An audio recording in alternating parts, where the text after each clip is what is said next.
උඹ ආවදලෙච්ච නැතුව මෙතන. මගේ කෙල්ල ගොළුවත් පළලා. ඒකිගේ රත්තරන් බඩු ටිකක් විනාශ කළා. තවත් එනවා මෙතන. සකුන්තලාට එන්න කියන්නේ.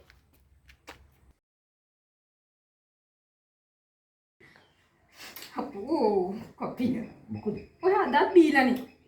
උඩක් ඉතින් විනෝද වෙන්න එපා. අපි හරක් පොඩි වැඩ කරන එකනේ යන්නේ. ගෙදර නැන්දම්ම නැති අතේ ගමේකේ ක්‍රින්ගුවයි කියලා ආරංචි. පුතා වෙනද වගේ සල්ලි නාස්ති කරන්න එපා. ඔයාලට ලොකු වගකීමක් තියෙන්නේ.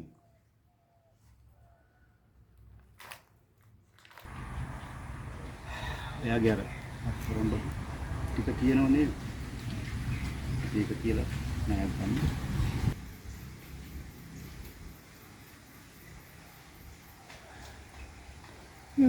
යකෝ අම්මට කියන්නේ නෑ මේවට අම්මා ගාව ගන්න එපා.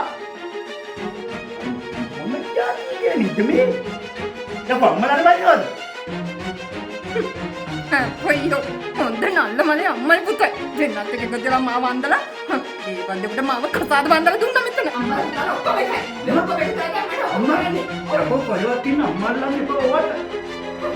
ඊ නතමගේ පුතයි අම්මා.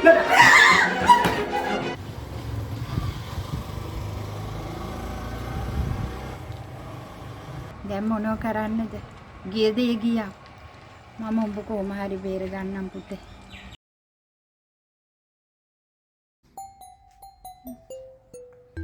මගේ නම් කොහෙත්ම බලාපොරොත්තුවක් නෑ. කෙල්ල වායි ඔය ගෙදරට යවන්නේ.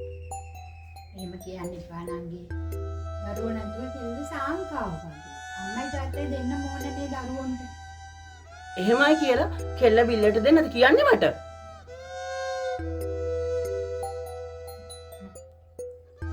එහෙනම් දුවේ දරුවෝ ඔයා ළඟ තියාගන්න. එතකොට දරුවට සාංකාවක් ටිකක් දුර වෙලා යාවි.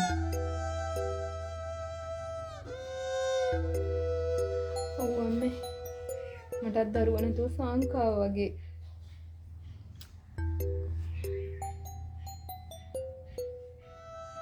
දරුවන්ට අම්මයි තාත්තයි දෙන්නම ඕන. කොහොමද අම්මයි තාත්තයි නැතුව දරුවන්ට ජීවත් වෙන්නේ?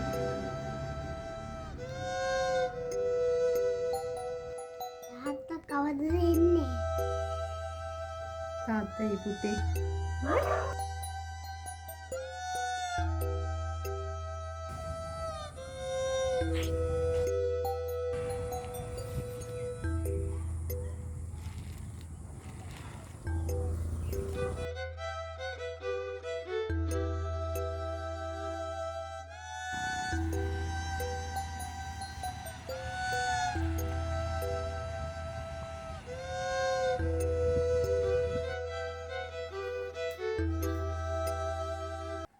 සකුන්තලා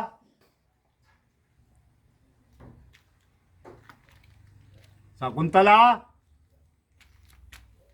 සකුන්තලා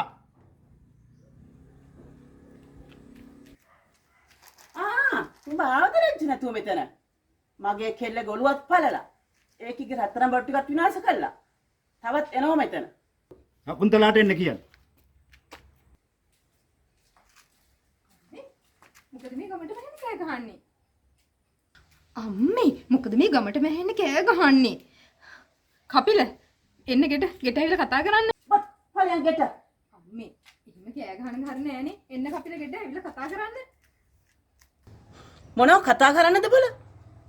බැහැපිය පාරේ මිදුලෙන් එළියට. උඹට දෙන්න මගේ ළඟ දරුවෝ නෑ. අන්න ඒක මතක තියාගනි. බැහැපිය පාරේ මිදුලෙන් එළියට. උඹට දෙන්න මගේ ළඟ දරුවෝ නෑ.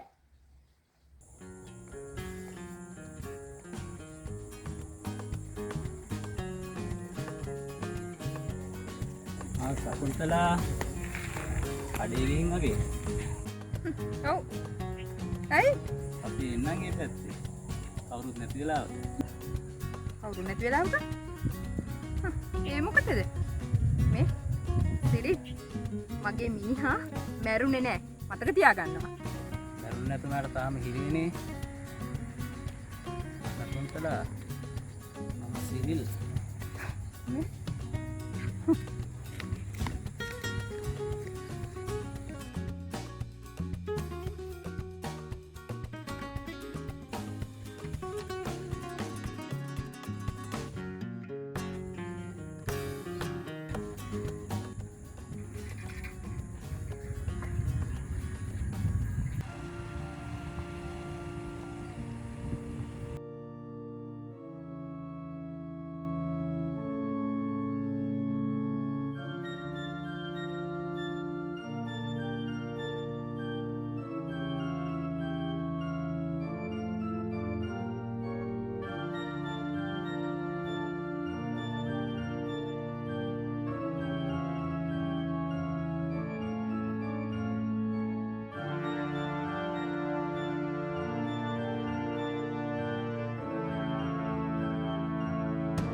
මම දැක්කෝගේ අහක බලන් ගියා. අතේ බෑ නෙවෙයි මං කී පාරක පස්සෙන් ආවද?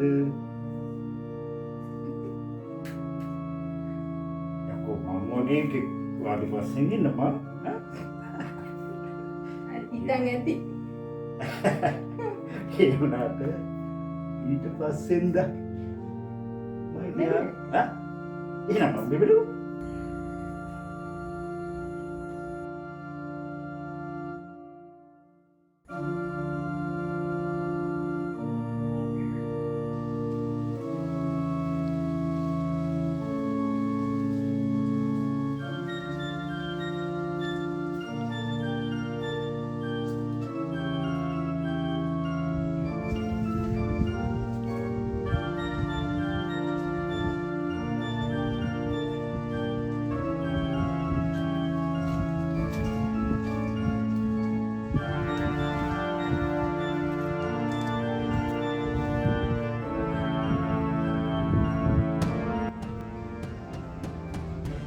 ගිහිගේ කියන්නේ මහ බර.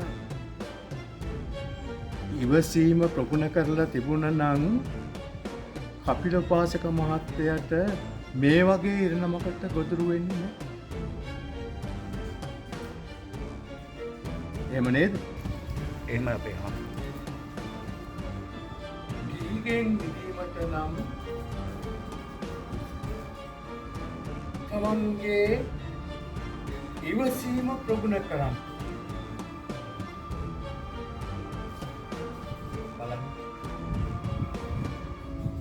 බලන්න ස්වාමීන් වහන්සේලා වෙන අපි කොයි තරම් ඉවසනවද කියලා.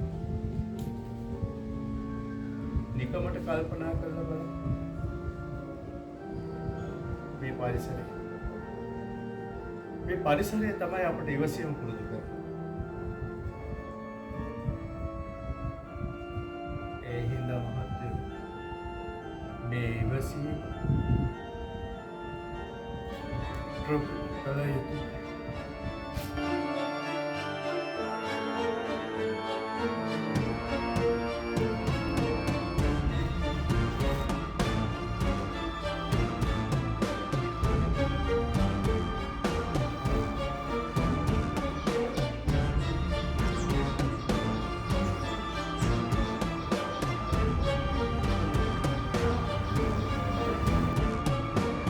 ඒක කන්නේ.